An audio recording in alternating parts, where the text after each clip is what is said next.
Kemudian kita juga berlindung dari lilitan hutang. Kalau kita punya hutang, ya, tentunya kita pengen hutang kita itu segera lunas. Pasti nggak tenang hidupnya. Ya. Bahkan 1000 saja, ya, kalau kita punya hutang 1000 saja, itu nanti akan dihitung. Meskipun 1000 saja. Jangan meremehkan, ya. Kita tanya, kemarin saya hutang sama kamu 1000. Kecuali kalau orangnya mengikhlaskan, gak apa-apa, sudah saya ikhlaskan. Tapi tetap kita bertanya, kita memberitahu, kita mengingatkan, kemarin saya minjem uang 1000, lupa saya bayar. Oh gak apa-apa, saya ikhlas. Jangan sampai kita mengatakan, Allah cuma 1000, masa gak ikhlas? Mungkin ikhlas, ya, 1000 mungkin ikhlas. Tapi tetap kita bicarakan, tetap kita ngomong, kemarin saya minjem 1000, ganti. Oh nggak apa-apa, nggak usah, sedekah, mereka jawab. Itu lebih baik di depan daripada kita hanya menganggap masa nggak diikhlasin, ya. Tentunya kita harus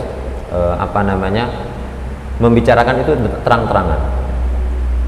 Apalagi di zaman ini pinjaman itu sangat mudah sekali, ya. Sangat mudah sekali. Akun sekali klik, foto jepret, langsung dapat 10 juta. Tanpa menunggu, ya. Tanpa menunggu 1 bulan, 5 bulan, 7 bulan, itu langsung 10 juta masuk rekening. Tapi setelah masuk rekening, mengembalikannya itu rentang mengembalikannya, misalkan dicicil 12 bulan, per bulannya sekian ratus ribu misalkan, atau sekian juta. Itu innalillahi, rasanya itu di sini pusing, hati sesak, ya. Bukan cuma dada yang sesak, hatinya juga sesak, ya. Hutang saya belum selesai. Itu yang tadi baru bangun tidur, ya, keingat hutang, itu pengen tidur lagi rasanya. Tidur aja, ya.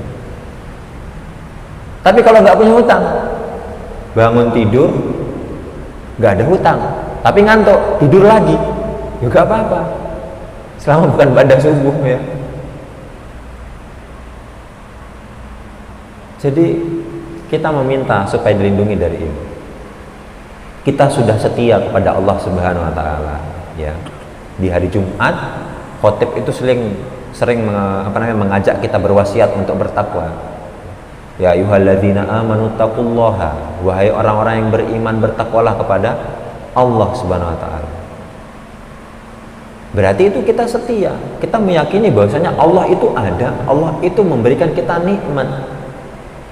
Tapi jangan sampai kita terluka. Terlukanya itu apa? Karena perbuatan zolim kita sendiri.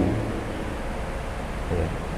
Mungkin ada kalanya kita terluka dengan kezaliman orang lain. Tapi bisa jadi kita nanti kelak, entah itu di alam kubur ataupun di akhirat, kita terzolimi karena diri kita sendiri, ya. Kita setia kepada Allah, kita merasa Islam, beriman kepada Allah, tapi karena perbuatan kita sendiri, ya, kita malah tersakiti, kita malah terluka, kita malah terjerumuskan dalam neraka. Kita juga berlindung dari kezaliman manusia, ya.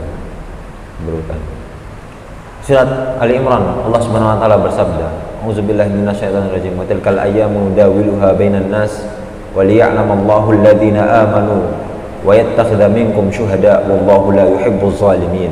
Dan masa kejayaan dan kehancuran itu kami pergilirkan di antara manusia agar mereka mendapatkan pelajaran. Ya. Ada masanya. Kalau di dunia itu ada masanya kita imannya naik, ada masanya kita imannya turun, ada masanya kita dekat sekali dengan Allah Subhanahu wa taala. Ada masanya kita baru berdoa, tiba-tiba besoknya langsung dikabulkan oleh Allah Subhanahu wa taala. Ya Allah, besok saya mau berangkat ke Surabaya misalkan. Tapi saya belum punya kendaraan, ya Allah. Saya belum punya mobil, saya mau ajak anak istri saya, masa saya pakai motor gitu. Tapi saya belum punya kendaraan, saya nyewa mobil terlalu mahal karena saya 1 minggu, ya Allah, di Surabaya. Tiba-tiba besok paginya ada keponakan atau saudara sepupu yang datang menitip mobilnya karena dia mau terbang ke luar negeri atau keluar daerah, dititipnya 2 minggu, kemudian kita boleh pakai, ini kan Masya Allah nikmat dari Allah Subhanahu wa Ta'ala. Maka ini kejayaan, kehancuran, kadang kita di atas, kadang kita di bawah, tapi itu akan berputar. Selama kita setia kepada Allah Subhanahu wa Ta'ala, kita nggak akan pernah terluka. Selama kita harus menjaga, jangan sampai menzalimi diri sendiri. Ya, wala nabluwannakum bisyai'in minal khaufi wal ju' wa naqsim minal amwali wal anfusi was samarat wa basyirus sabirin. Kami akan berikan kalian cobaan. Minal khaufi, ketakutan, takut hartanya kurang, takut jatuh miskin, takut jatuh atau lengser dari jabatan. Ju', lapar.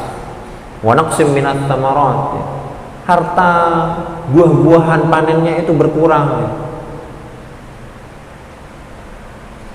Wa basyiris sabirin, tapi siapa yang mampu bersabar dari cobaan-cobaan itu akan mendapatkan kabar gembira. Di surat Yusuf, ya, innama ashku bathi wa huzni ilallah, sesungguhnya hanya kepada Allah aku mengadukan penderitaan dan kesedihanku. Ini doanya Nabi Yakub ketika ditinggal oleh Yusuf. Wa annahu huwa adhaka wa abka, Allah yang ngatur kapan kita ketawa, kapan kita bahagia, kapan kita bersuka cita, kapan kita bersedih, kapan kita menangis. Maka kalau misalkan saat ini ada kesedihan dalam hati kita, ada luka karena pengkhianatan, semuanya itu dari Allah Subhanahu wa Ta'ala, dan sebenarnya Allah akan menggantikan dengan sesuatu yang lebih baik. Ya. Man sanna fil islami sunnatan hasanah, barang siapa yang melaksanakan, mengingatkan kepada sesama umat Islam sunnatan hasanah, sunnah yang baik, sudah mulai dilupakan oleh Allah Subhanahu wa Ta'ala, oleh umat kita, ya. Sudah mulai dilupakan oleh saudara kita sama Islam, ya. Sunnatan hasanah, padahal itu baik, kemudian kita mengajak, maka ingat suatu saat nanti itu akan menjadi amalan kita.